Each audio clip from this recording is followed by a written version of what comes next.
আমি আমার ছেলেকে নিয়ে এসেছি, আমার ছেলেকে আমি সঙ্গে করে নিয়ে এসেছি। আসো, সে নর্থ সাউথ ইউনিভার্সিটি ওয়েট করলাম। আমি লন্ডন থেকে আজকে আসছি, দিয়ে দিলাম। তোমরা গুলি করো, গুলি করো। সবাই আজকে কোনো কথা নাই, শুধু অল আউট গেম। যে কোনো ভাবে দফা একটা দফা একটা দাবি, এক দফা এক দাবি। স্বৈরাচারী কবে যাবি? তাদের যদি লজ্জা থাকতো তারা অবশ্যই পদত্যাগ করতেন। যারা আপনার এই সরকার পতনের কথা বলছে, তারা কাকে আসলে ক্ষমতায় দেখতে চায় সেটা একটা জানার বিষয় আছে। সেই পরিষ্কার বিষয়টা কিন্তু আমরা এখনো দেখতে পাইনি। ঠিক আছে, যদি আপনারা নতুন নেতৃত্ব চান, সেটা পরবর্তী নির্বাচনে হবে, জনগণ ভোট দেবে, সেই সিদ্ধান্ত জনগণকেই তো দিতে হবে। সেই সিদ্ধান্ত আপনি কেউ নেওয়ান না, জনগণই সকল ক্ষমতার উৎস। আবু সাইদ মারা গিয়েছে, মীর মারা গিয়েছে, রাফি মারা গিয়েছে, রাতুলকে আমার সামনে গুলি করা হয়েছে, আমি দেখেছি। তারা তো ভবিষ্যতে কিছু একটা হতো, কারো না কারো সন্তান। ছাত্রলীগ কখনোই আমার পছন্দের ছিল না। আমার বাবা একজন রাজনীতিবিদ ছিলেন, আওয়ামী লীগের একজন কর্মী ছিলেন, ত্যাগী কর্মী ছিলেন। আমার বাবা, আমি ছোটবেলায় দেখেছি, আমার বাবা শেখ হাসিনা যখন জেলে ছিল, যখন ইন্ডিয়া থেকে বাংলাদেশে আসে, আমার বাপ চাচারা কিন্তু তখনকার ছাত্র ছিল। এবং আমার এই আগামী প্রজন্ম, আমাদের এই ছাত্রদেরকে যদি সেভাবে তাদেরকে যদি মানে শান্তি দেওয়া যায়, তাহলে অবশ্যই দেশে শান্তি পাবে। ঢাকা চট্টগ্রামের মতো বড় শহর তো বটেই, ঢাকার বাইরেও বিভিন্ন জেলায় বিভিন্ন পর্যায়ে মাঠ পর্যায়ে সহিংসতা ছড়িয়ে দেয়া হচ্ছে। আমি ছড়িয়ে পড়েছে বলছি না, ছড়িয়ে দেয়া হচ্ছে। এবং এই সহিংসতার তীব্রতা যে আরো বাড়ানো হবে, আমি আবারও বলছি, বাড়বে বলছি না, বাড়ানো হবে বলছি। সরকারের দিক থেকে তার একটা প্রমাণ আমাদের সামনে এসে হাজির হয়েছে। সেটা হলো, আমি ভিডিওটা যখন রেকর্ড করছি তখনই অনলাইনে নিউজ দেখলাম আবারও মোবাইল ইন্টারনেট পুরোপুরি বন্ধ করে দেওয়া হয়েছে এবং ফেসবুক, হোয়াটসঅ্যাপ এগুলোর সার্ভিসও বন্ধ করে দেওয়া হয়েছে। আগের মতো এখনও ব্রডব্যান্ডটা আছে, এটা আদৌ কতক্ষণ থাকবে, আদৌ থাকবে কিনা সেই প্রশ্ন তো নিশ্চয়ই খুবই গুরুত্বপূর্ণ। সেটাও আমরা দেখবো, এটাও বন্ধ করে দেওয়ার প্রবাবিলিটি আছে। এই ঘটনাগুলো যখন ঘটছে তার একটা প্রেক্ষাপট আছে। প্রেক্ষাপট হচ্ছে, গতকালই একটা খুব গুরুত্বপূর্ণ বৈঠক হয়েছে, আমরা বলবো একটা গ্যাদারিং ছিল। সেনাবাহিনী প্রধান সেনাবাহিনীর বিভিন্ন পর্যায়ের অফিসারদের সাথে মতবিনিময় করেছেন এবং এই যে দেশের বর্তমান পরিস্থিতি সেটা নিয়ে তারা কথা বলেছেন, মতামত জানতে চেয়েছেন এবং সেনাপ্রধান একটা বক্তব্য দিয়েছেন। দুর্ভাগ্য চারিদিক থেকে আওয়ামী লীগকে ঘিরে ধরেছে। তাদের এতদিনের দম্ভ এবং এতদিনের যে সৌভাগ্যের জয়গান, তা সব কিছু হাল আমলের যে দুর্ভাগ্যের কালবৈশাখী কিংবা দুর্ভাগ্যের ঘন ঘটা কালো মেঘ রাশি কিংবা আরবের সেই যে সাইমুম, দুর্ভাগ্যের সাইমুম মরুঝড়, সব কিছু এই মুহূর্তে আওয়ামী লীগকে একেবারে অক্টোপাসের মতো চারিদিক থেকে চেপে ধরেছে। বর্তমানে গোটা দেশের পরিস্থিতি খুবই ভয়াবহ এবং কি এখন সকলেই একটা দাবি জানাচ্ছে, সেটা হলো প্রধানমন্ত্রী শেখ হাসিনার পদত্যাগ। ইতিমধ্যেই সমন্বয়করাও কিন্তু এই দাবিটা জানিয়েছে এবং রাজপথ গরম হয়ে উঠেছে। দেশের বিভিন্ন জায়গায় ধাওয়া পাল্টা দেওয়া হচ্ছে পুলিশের সাথে এবং আওয়ামী লীগ নেতাকর্মীদের সাথে শিক্ষার্থীদের। এরকম ঘটনা কিন্তু অহরহ ঘটে বেড়াচ্ছে। তো যাই হোক, প্রিয় দর্শক শ্রোতা, ভিডিওর শুরুতেই গুরুত্বপূর্ণ কয়েকটি ভিডিও ফুটেজের অংশ বিশেষ আপনারা দেখেছেন। মূলত সেই ভিডিওগুলো নিয়ে আজকের এই ভিডিওটি সাজানো হয়েছে, সেই ভিডিওগুলোই আজকে আপনাদের সাথে শেয়ার করব। তো সবাইকে বলবো একটু ধৈর্য সহকারে সবগুলো ভিডিও আপনারা দেখবেন এবং সকলের বক্তব্যগুলো শুনে তারপর আপনাদের মূল্যবান মতামত ভিডিওর শেষে ভিডিওর কমেন্ট বক্সে জানাবেন। তো চলুন আর কথা না বাড়াই, এক এক করে আমরা সবগুলো ভিডিও দেখে আসি। নিলে আজকের এই সমস্যাটা হতো না, এতগুলো প্রাণ ঝরতো না, অসংখ্য মানুষ মারা গেছে। আজকে দেখছেন যেভাবে মানুষকে মারা হয়েছে, সন্তানদেরকে মারা হয়েছে। পৃথিবীর আমাদের দেশের মানুষের বাইরে অনেকের মানুষের চোখে পানি ছেড়ে দিয়েছে, তারা এই কষ্ট সহ্য করতে পারে নাই। এখন তো মানুষের যন্ত্রণা যখন দেয়ালে পিঠ থেকে যায়, তখন তো মানুষের ঘরে বসতে পারে না। উনি বলেছেন, ওনাকে ধন্যবাদ, কিন্তু সেটা বড় দেরি হয়ে গেছে। আমাদের সন্তানরা মেধার অধিকার চেয়েছিল মেধার ভিত্তিতে তাদের কর্মসংস্থান, তাদের পড়াশোনা, তাদের সব কিছু হোক। তারা কোনো রাষ্ট্র ক্ষমতার পরিবর্তন চায় নাই, তারা কারো ক্ষমতাচ্যুতি চায় নাই, তারা চেয়েছিল মেধার মূল্যায়ন হোক। সেই মেধার মূল্যায়ন চাইতে গিয়ে যদি আমাদের সন্তানরা বুলেটবিদ্ধ হয়, প্রকাশে দিনে রাতে হেলিকপ্টার করে এদিকে সেদিকে যে কোনোভাবে আমাদের সন্তানকে হত্যা করা হয়েছে, শিশুদেরকে হত্যা করা হয়েছে, নিরাপরাধ মানুষকে হত্যা করা হয়েছে, নিরাপরাধ ঘরের মধ্যে বসে থাকে বউ, যারা পরিবার আছে তাদেরকে হত্যা করে, ছোটো ছোটো শিশু যারা অবুঝমান পৃথিবীর আলো দেখে তাদেরকে হত্যা করেছে। এখন এই আন্দোলন থেকে পিছু হওয়ার কোনো সুযোগ নাই, আমাদেরও কিছু করেন, আমরা ব্যর্থ। এই ছাত্ররা সড়ক আন্দোলন করেছিল, এই ছাত্ররা এখন কিশোর বয়স থেকে তরুণ হয়েছে এবং তারা ম্যাচিউর হয়েছে। আমরা কোনো কিছু সিদ্ধান্ত নিব না, আমরা তাদের অনুগত হয়ে তাদের হুকুম মতো আমরা কাজ করবো এবং আমি বিশ্বাস করি যে এই প্রজন্ম জেগে উঠেছে, এই প্রজন্ম হারার জন্য জন্ম হয়নি এবং এই প্রজন্ম হারবে না। আমি আমার ছেলেকে নিয়ে এসেছি, আমার ছেলেকে আমি সঙ্গে করে নিয়ে এসেছি। আসো, সে নর্থ সাউথ ইউনিভার্সিটি ওয়েট করলাম। আমি লন্ডন থেকে আজকে আসছি, দিয়ে দিলাম। তোমরা গুলি করো, গুলি করো। সবাই আজকে কোনো কথা নাই, শুধু অল আউট গেম। যে কোনো ভাবে দফা একটা দফা একটা দাবি, এক দফা এক দাবি। স্বৈরাচারী কবে যাবি? তাদের যদি লজ্জা থাকতো তারা অবশ্যই পদত্যাগ করতেন। আমাদের দেশে আমি এখন পর্যন্ত দেখি নাই কেউ পদত্যাগ করেছেন। হ্যাঁ, একজন ভদ্রলোক পদত্যাগ করেছিলেন, না সোহেল তাজ করেছিলেন, আরও একজন করেছিলেন তত্ত্বাবধায়ক সরকারের সময়, যিনি শিক্ষার দায়িত্বে ছিলেন তিনি পদত্যাগ করেছিলেন। এছাড়া আমি পদত্যাগের সংস্কৃতি এই দেশে আমি দেখি না। আমার কাছে মনে হয় এই দেশে যারা রাজনীতিতে নাম লেখান, আমি জানি না আমার এই কথাতে রাজনীতিবিদরা হয়তো ক্ষিপ্ত হবেন আমার উপরে, কিন্তু যারা রাজনীতিতে নাম লেখান তারা ব্যক্তিগত স্বার্থ সিদ্ধির কারণেই রাজনীতিতে নাম লেখান, জনগণের কল্যাণের জন্য তারা রাজনীতিতে আসেন না। আমি কাউকে ভালো দেখি নাই ভাই, সরি। যাদের হৃদয়ে নাড়া দিচ্ছে না সেটা তাদের ব্যাপার, কিন্তু আমি অভিনয় করতে গিয়ে, আমি মঞ্চের মানুষ, 1973 সাল থেকে আমি ঢাকা থিয়েটারের সঙ্গে যুক্ত। আমি সেখান থেকেই শিখেছি মানুষের কল্যাণে, ন্যায্যতার দাবিতে, অন্যায়ের বিরুদ্ধে থিয়েটার কর্মীদের দাঁড়াতে হবে। আমি সেই আবু সাইদ মারা গিয়েছে, মীর মারা গিয়েছে, রাফি মারা গিয়েছে, রাতুলকে আমার সামনে গুলি করা হয়েছে। আমি দেখেছি। তারা তো ভবিষ্যতে কিছু একটা হতো, কারো না কারো সন্তান। ছাত্রলীগ কখনোই আমার পছন্দের ছিল না। আমার বাবা একজন রাজনীতিবিদ ছিলেন, আওয়ামী লীগের একজন কর্মী ছিলেন, একই কর্মী ছিলেন। আমার বাবা, আমি ছোটবেলায় দেখেছি, আমার বাবা শেখ হাসিনা যখন জেলে ছিল, যখন ইন্ডিয়া থেকে বাংলাদেশে আসে, আমার বাপ চাচারা কিন্তু তখনকার ছাত্র ছিল। তারা কিন্তু শেখ হাসিনার সাথে অন্যায় হয়েছে, অন্যায় হওয়ার কারণে আমার বাপ চাচারা কিন্তু তার সাথে দাঁড়িয়েছে। আমি আমার পরিবার থেকে সেটাই শিখেছি। আমি ন্যায়ের পক্ষে কথা বলবো, অন্যায়ের বিরুদ্ধে কথা বলবো। আমি আমি আমি নাসিম চাচুর সাথে কোনো কথা বলবো না, আমি কোনো এমপির সাথে কথা বলবো না, আমি সোজা বুবুর সাথে কথা বলবো। যাকে ছোটবেলা থেকে বুবুকে ডেকে এসেছি, সেই বুবুর সাথে কথা বলবো। আমি কথা বলবো বঙ্গবন্ধুর মেয়ের সাথে, আমি শেখ হাসিনার সাথে না, আমি বঙ্গবন্ধুর মেয়ের সাথে কথা বলবো। এটা আমার দাবি। জি, আমি মেসাবি, আমি এবার এইচএসসি শিক্ষার্থী। জি, আমি কিন্তু কমার্স কলেজ থেকে আসছি। ঠিক আছে, আমার জায়গা থেকে আমি বলবো যে সেই ছাত্রদের উপর গুলি করা হয়েছে, সেই ছাত্ররা আমরা, এদেশের ভবিষ্যৎ, এদেশের সম্পদ। পরবর্তী ভবিষ্যতের বাংলাদেশ আমাদের উপর নির্ভর করছে, আমাদের এই ছাত্রদের উপর নির্ভর করছে। তো আমাদের এই ছাত্রদের গুলি করার তো কোনো যুক্তি আসলে আমরা দেখি না, কারণ এরাই একদিন মন্ত্রী হবে, মিনিস্টার হবে, পার্লামেন্টে বসবে, এরা একদিন দেশ শাসন করবে। এদের উপর গুলি চালানো যায় না। যারা মারা গিয়েছে ভবিষ্যতে তারাই তো দেশের সেবা করতো, তাদের উপরে এই আক্রমণ কোনোভাবেই মেনে নেওয়া যায় না। আমি রাষ্ট্রের কাছে, সরকারের কাছে দাবি জানাচ্ছি, আমার ভাইয়ের রক্তর প্রতিবাদ, এই জবাব তাকে দিতে হবে। আমার ভাই কেন মরলো, তার অপরাধটা কি ছিল? আমাদের আন্দোলনটা কোটা নিয়েছিল, সেই কোটাটাকে পুরো রাজনৈতিক দলেরা এটাকে পুঁজি করে বিভিন্ন রকমের আক্রমণ চালিয়েছে, বিভিন্ন রাজনৈতিক দল ঢুকিয়েছে, যেমন জামাত, শিবির, বিএনপি। তারা ভেবেছে, তারা বলছে সরকার পতন। আরেক দল ভাবছে আমরা তাদেরকে চাই না, আমরা তাদেরকে চাই না, আমরা সুষ্ঠু শাসন চাই। আমাদের একটা শোকের মাস, এটা আগস্ট মাস, সামনে 15ই আগস্ট। আমরা আমাদের ইতিহাস ভুলে যাব না, আমাদের ইতিহাস থেকে আমাদের অনুপ্রেরণা, আমরা ইতিহাস থেকে অনুপ্রেরণা জাগিয়ে এখন রাজপথে 1952, 1969, 1966, 1971, 1975 সেই ইতিহাস থেকে আমরা রাজপথে। এই রাজপথ আমরা ছাড়বো না। আমাদের ইতিহাস আমাদের অনুপ্রেরণা জাগায়, আমাদের ইতিহাস আমাদেরকে ন্যায় অন্যায়ের কথা বলতে শিখিয়েছে। আমরা ন্যায় অন্যায়ের প্রতিবাদ করব, কথা বলবো, ন্যায় দেখলে কথা বলবো, অন্যায় দেখলে কথা বলবো, ন্যায়ের সাথে লড়বো, অন্যায়ের বিরুদ্ধে লড়বো। এটাই আমাদের দাবি। আমার ভাইয়ের রক্ত যে কোনো মূল্যে এর বিচার দিতে হবে। আমি দেখেছি আবু সাইদকে মারা হয়েছে, পুরো বাংলাদেশ দেখেছে। আবু সাইদকে মারা হয়েছে, একজন পুলিশ তাকে মেরেছে, আমরা পুরো বাংলাদেশ দেখেছি। এখন সেই ভিডিওটা বাংলাদেশের কোনো সোশ্যাল মিডিয়াতে নাই।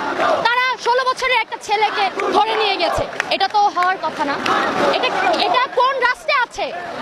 এখন ওনারা গুলি চালিয়েছে, ঠিক আছে, গুলি চালানোর পর ওনারা কি করেছে? ওনারা এখন ধরে ধরে মানুষকে নিয়ে যাচ্ছে, এটা না।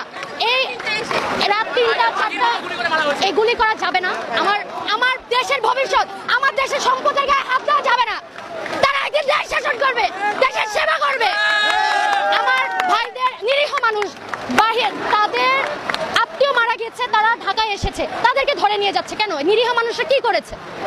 তারাও তো আমার বাবার মতো, কারো না কারো বাবা, কারো না কারো সন্তান, কারো না কারো বউ, কারো না কারো বোন। আপনাদের কি দয়া হয় না, মায়া হয় না? আমাদের মাননীয় প্রধানমন্ত্রী শেখ হাসিনা বলেছেন, তার মতো স্বজন হারানোর বেদনা আর কেউ বোঝেন। আমাদের দুর্ভাগ্য চারিদিক থেকে আওয়ামী লীগকে ঘিরে ধরেছে।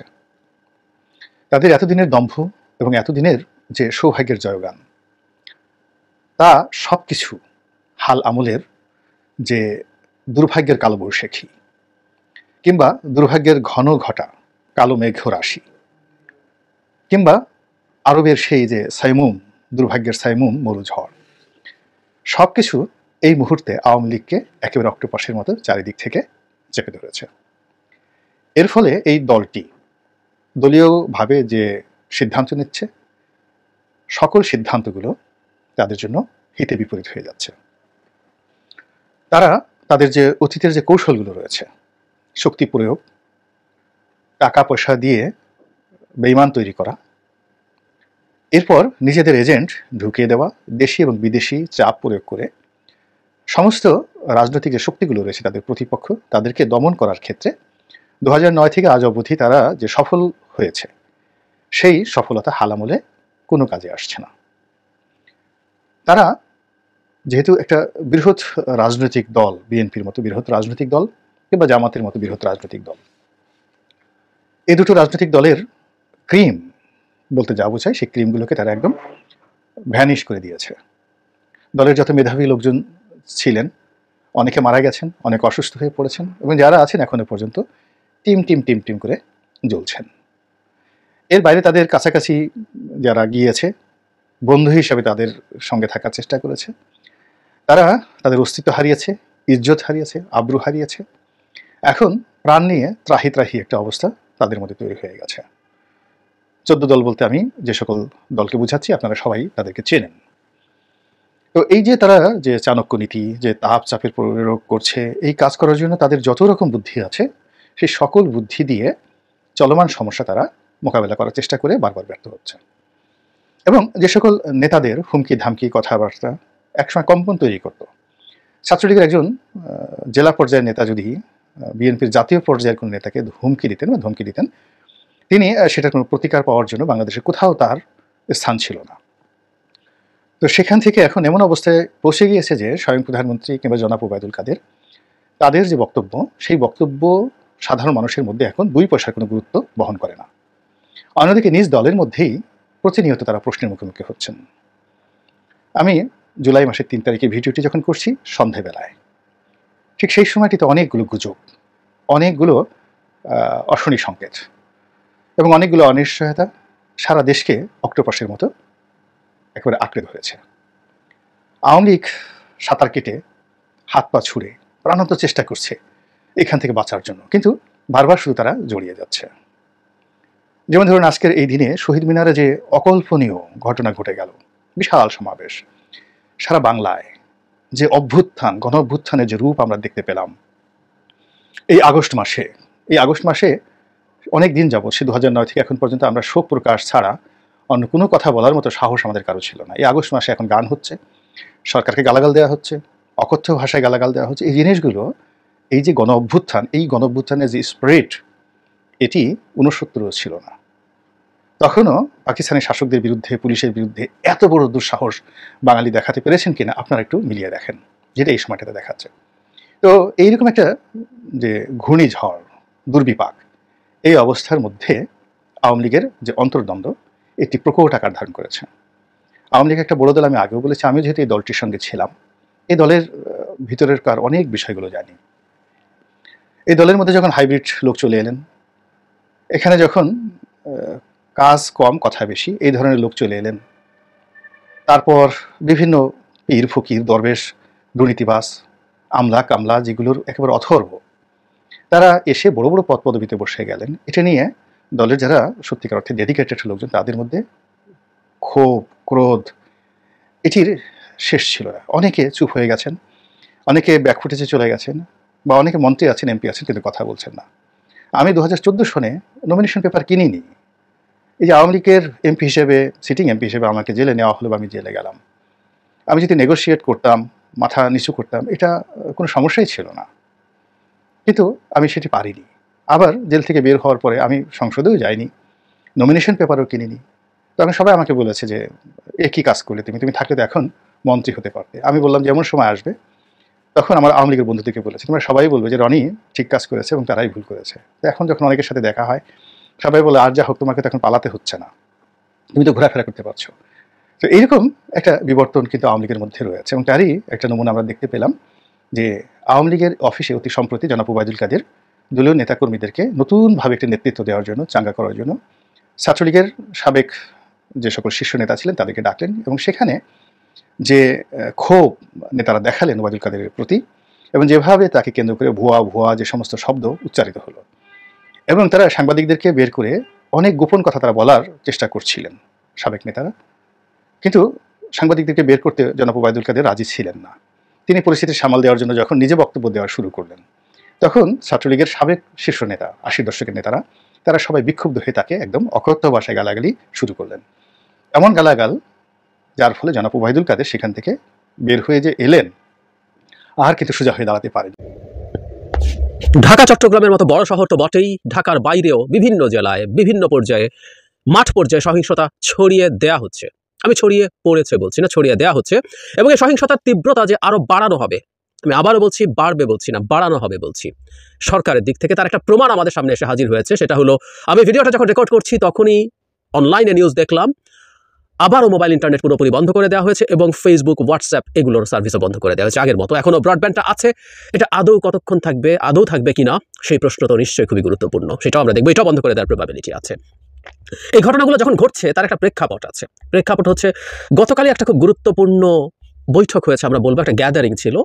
সেনাবাহিনী প্রধান সেনাবাহিনীর বিভিন্ন পর্যায়ের অফিসারদের সাথে মত বিনিময় করেছেন এবং এই যে দেশের বর্তমান পরিস্থিতি সেটা নিয়ে তারা কথা বলেছেন, মতামত জানতে চেয়েছেন এবং সেনাপ্রধান একটা বক্তব্য দিয়েছেন। আমি তার বক্তব্যটা নিয়ে কয়েকটা কথা একটু বলতে চাই, বক্তব্যটা ধরেই। এবং একটা কথা, আমাদের দেশের সেনাবাহিনীকে নিয়ে কথা বলা এক ধরনের ট্যাবু, আমি এটা রাখতে চাই না। আমাদের সেনাবাহিনী, আমাদের মানে প্রায় বলি, পুলিশে বলি বা সেনাবাহিনীতে বলি, আমাদেরই বন্ধু বান্ধব আত্মীয় স্বজনরা আছেন, সবার আছে, খোঁজ করলে পাবো আমরা। তো এদেরকে নিয়ে বা এই জাতির সন্তান তারা, এই মাটির সন্তান তারা, সুতরাং তাদের প্রতি আমাদের কিছু কথা থাকার আছে, কথা কিছু এক্সপেকটেশনের জায়গা আছে, and I do have that, আমার সেটাও আছে, আমি সেটাই আসবো। কিন্তু আমরা খেয়াল করি, ছাত্রলীগ, আওয়ামী লীগ আজকে রাস্তায় অবস্থান নেবে। জনাব ওবায়দুল কাদের ক্লিয়ারলি বলছিলেন এর আগে তারা এটা ক্যান্সেল করেছিলেন কারণ সংঘাতের সম্ভাবনা আছে বলে তারা মনে করছেন। কিন্তু গতকাল আবার ঘোষণা দিয়েছেন আজ এবং আগামীকালও তারা মিছিল নিয়ে থাকবেন। তাহলে কি সংঘাতের সম্ভাবনা নেই? আজকে রাস্তায় দাঁড়িয়ে আওয়ামী লীগের বড় বড় নেতাকে বলতে দেখেছি যে তারা সংঘাত সন্ত্রাস প্রতিরোধ করার জন্য মাঠে আছেন। এই দায়িত্ব তো তাদের না। বহুবার বলেছি, সংবিধান আইন কেউ আওয়ামী লীগকে এই দায়িত্ব দেয় নেই, কিন্তু তারা এই কথাগুলো বলে যাচ্ছেন। দেশের বিদ্যমান প্রেক্ষাপটে, হ্যাঁ আমি মানি আগস্টে আওয়ামী লীগের ধরনের কর্মসূচি অনেক সময়ই রাখে, পুরো মাসব্যাপী। সেটা এই পরিস্থিতিতে রাখা মানে একেবারেই সংঘাতের উস্কানি দেয়া। এবং গতকাল থেকে এই কথা খুব স্পষ্টভাবে চাউর হয়ে গেছে যে আজ মাঠে ছাত্রলীগ, যুবলীগ, আওয়ামী লীগ থাকবে এবং তারা তাদের মরণ কামড়টা দেওয়ার চেষ্টা করবে। তারা দিচ্ছেও বিভিন্ন জায়গায়, সংঘাত হচ্ছে, পাল্টাপাল্টি হচ্ছে। আমি এটার আপডেট নিয়ে একটু কথা বলবো, কিন্তু যে প্রেক্ষাপটে এটা হচ্ছে, গতকাল যে মিটিংটা হয়েছে, সেই মিটিংটা, যে সভাটা, সেটা নিয়ে আমি একটু কথা বলতে চাই। এবং সেনাপ্রধানের বক্তব্যটা আমার কাছে ইন্টারেস্টিং লেগেছে, আমার কাছে ভালো মনে হয়েছে, এটা নিয়ে আমার কিছু কথা আছে। উনি যেটা করেছেন, সেনাপ্রধান শনিবার ঢাকায় সেনা সদরের হেলমেট অডিটোরিয়ামে নিয়মিত কার্যক্রমের অংশ হিসেবে অফিসার্স অ্যাড্রেস গ্রহণ করেন। সেখানে তিনি কিছু কথা বলেছেন। আন্তঃবাহিনী জনসংযোগ পরিদপ্তর ISPR জানায়, সেনাবাহিনী প্রধান জেনারেল ওয়াকরুজ্জামান অফিসার্স অ্যাড্রেসে দেয়া বক্তব্যে সব সেনা কর্মকর্তার উদ্দেশ্যে দেশে চলমান নিরাপত্তা পরিস্থিতির উপরে আলোকপাত করে সেনাবাহিনী কার্যক্রম সম্পর্কে দিক নির্দেশনা দেন। সেনা কর্মকর্তাদের বিভিন্ন প্রশ্নেরও উত্তর দেন তিনি। পাশাপাশি সেনাপ্রধান যে কোনো পরিস্থিতিতে জনগণের জানমাল ও রাষ্ট্রীয় গুরুত্বপূর্ণ স্থাপনা সমূহের নিরাপত্তা নিশ্চিত করতে বলেন। সেনাপ্রধান বলেন, বাংলাদেশ সেনাবাহিনী দেশের জনগণের আস্থার প্রতীক। জনগণের স্বার্থে এবং রাষ্ট্রের যে কোনো প্রয়োজনে বাংলাদেশ সেনাবাহিনী সবসময় জনগণের পাশে আছে এবং থাকবে। এছাড়া তিনি সামাজিক যোগাযোগ মাধ্যমে চলমান বিভিন্ন গুজব সম্পর্কে সচেতন থাকার পরামর্শ দেওয়ার পাশাপাশি সততা, নিষ্ঠা ও ন্যায়পরায়ণতার সঙ্গে দায়িত্ব পালনের নির্দেশনা দেন। এ সময় সেনা সদর দপ্তরের ঊর্ধ্বতম সামরিক কর্মকর্তারা সহ সব সেনানিবাস থেকে ফরমেশন কমান্ডার সহ সব পদবীর সেনা কর্মকর্তারা ভিডিও টেলিকনফারেন্সের মাধ্যমে অংশগ্রহণ করেন। তার আমরা বুঝতে পারছি এটা খুবই একটা ওয়াইড স্প্রেড, এটা একটা সাধারণ মিটিং বলছে, তার মানে এটা সম্ভবত সবসময়ই হয় নিয়মিত বিরতিতে। এবার যেহেতু একটা বিশেষ পরিস্থিতিতে, সেই পরিস্থিতিতে হয়েছে। এই সভাটা নিয়ে উনি সামাজিক মাধ্যমের গুজবের কথা বলছেন, সভাটা নিয়ে নানান রকম কথাবার্তা সামাজিক মাধ্যমে এসছে। আমরা ওইদিকে না যাই, মানে এখানে কারা কি ধরনের কথা বলেছেন সেসব আলাপও আমি দেখেছি, কিন্তু আমি এসব সামাজিক মাধ্যমে আসা নিয়ে কথা বলতে চাই না। কিন্তু সেনাপ্রধান যখন বলছেন, এই জায়গাটা আমি আবার একটু পড়তে চাই। বাংলাদেশ সেনাবাহিনী দেশের জনগণের আস্থার প্রতীক। ইয়াস, আই রিয়েলি বিলিভ বাংলাদেশের সম্ভবত এই শেষ প্রতিষ্ঠানটা আছে যেটার উপর জনগণ আস্থা করে এবং আস্থাটা ধরে রাখতে চায়। আই রিপিট, আস্থাটা ধরে রাখতে চায়। এইটাই সম্ভবত শেষ প্রতিষ্ঠান।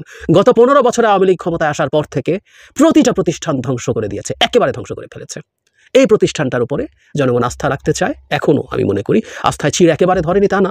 আমরা তো এই সমাজে থাকি এবং আমি বিশ্বাস করি সেনাবাহিনী এই দেশেরই যেহেতু সন্তান, এই মাটির সন্তান, তাদেরও বেসামরিক মানুষদের সাথে যোগাযোগ আছে, কথাবার্তা হয়, সেনাপ্রধানেরও সেটা আছে। সেটা চিড় ধরতে শুরু করেছেই সম্ভবত, কিন্তু এখনও মানুষ আস্থা রাখতে চায়।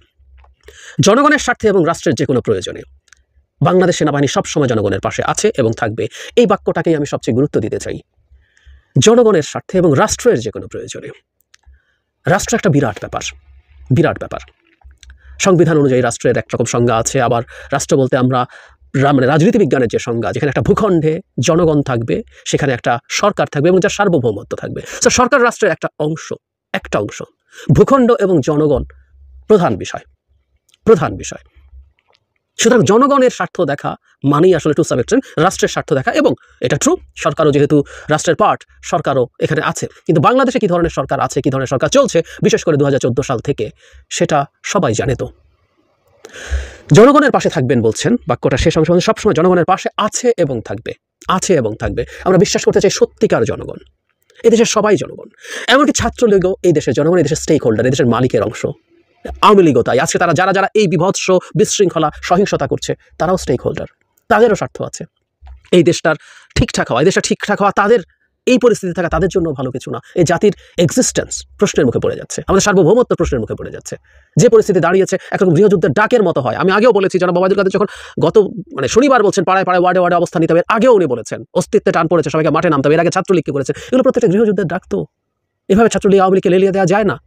এর আগে যখন সমস্যা হচ্ছিল, সবকিছুর পর সেনাবাহিনী তার দায়িত্ব নিয়ে নেমেছিল, ডিপ্লয়েড হয়েছিল এবং কারফিউ দেওয়া হয়েছিল, ঠিক একই রকমভাবে এখন বর্তমান যে পরিস্থিতি হচ্ছে, বলছিলাম সত্যিকার জনগণ, দেশের মেজরিটি জনগণ এখন কোন দিকে, এই তথ্য সেনাবাহিনীর কাছে যে কারো কাছে, যে কারো থেকে বেশি আছে, তাদের প্রচুর সংস্থা আছে এই তথ্যগুলো পাবার, সেই তথ্যগুলো জেনুইনলি তারা জানেন, কোনো সন্দেহ নাই।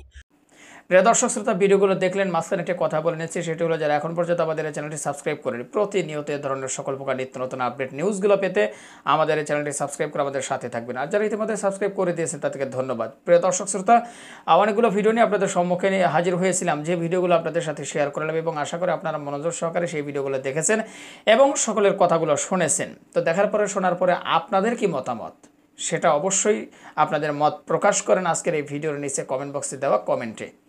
আর হ্যাঁ, প্রিয় দর্শক শ্রোতা, পারলে ভিডিওটি শেয়ার করে দিবেন। প্রতিনিয়ত এই ধরনের সকল প্রকার নিত্য নতুন আপডেট কিন্তু আমাদের এই চ্যানেলে দিতে আমরা বাধ্য হইব, আমরা দেওয়ার চেষ্টা করে থাকি ইনশাল্লাহ। তো অবশ্যই এই ধরনের সকল প্রকার নিত্য নতুন আপডেট খবরগুলো যদি আপনারা প্রতিনিয়ত জানতে চান, তাহলে অবশ্যই আমাদের চ্যানেলটি সাবস্ক্রাইব করে দিবেন। যারা দিয়েছেন ধন্যবাদ জানিয়ে ভিডিওটি এখানে শেষ করছি। সে পর্যন্ত সবাই ভালো থাকবেন, সুস্থ থাকবেন। আবারও দেখা হবে, কথা হবে নতুন কোনো টপিক, নতুন করে ভিডিও নিয়ে। আল্লাহ হাফেজ।